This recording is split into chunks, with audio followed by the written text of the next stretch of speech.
অবশ্যই না স্যার। না আসতে আসছেন এখানে তো যেই কাজে এসেছেন সেই কাজটা ঠিক মতো করুন না। যান ওইদিকে যান। স্যার তাহলে আপনি ভিতরটা একটু দেখে আসেন, আমি এদিকটা দেখেছি স্যার।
এতদিন পর কি মনে করে এসেছো তুমি?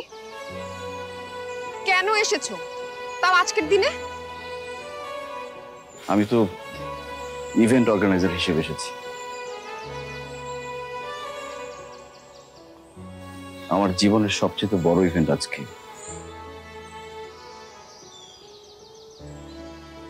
কিন্তু কে জানতো আয়োজন করে আমি আমার পাখিকে বিদায় দিতে এসেছি। তোমার পাখি? এই কথাটা বলতে তোমার একটু লজ্জা লাগলো না? না লাগেনি, কারণ পাখি তো আমার। আমি কোনো কাপুরুষ বেইমানের পাখি না। দুইটার কোনোটাই আমি না। তোমাকে আমি আমাকে দিয়ে চিনেছি, 5 বছর পরে নতুন করে আমাকে চেনাতে এসো। হয়তো তুমি আমাকে চিনেছ, কিন্তু আমার সাথে কি হয়েছে তার কিছুই জানো না তুমি। কোনো কিছু জানার আগ্রহ আমার নেই। যেই দিন তুমি আয়োজন করে সবার সামনে আমাকে অপমান করে ছোট করে পালিয়ে গিয়েছিলে, সেই দিন থেকে তুমি আমার জীবনে মৃত।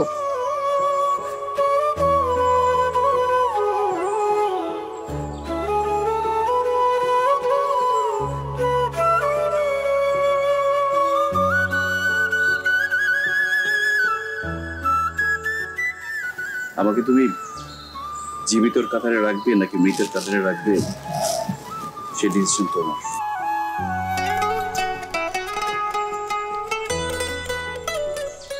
কিন্তু আমি পালিয়ে যাইনি।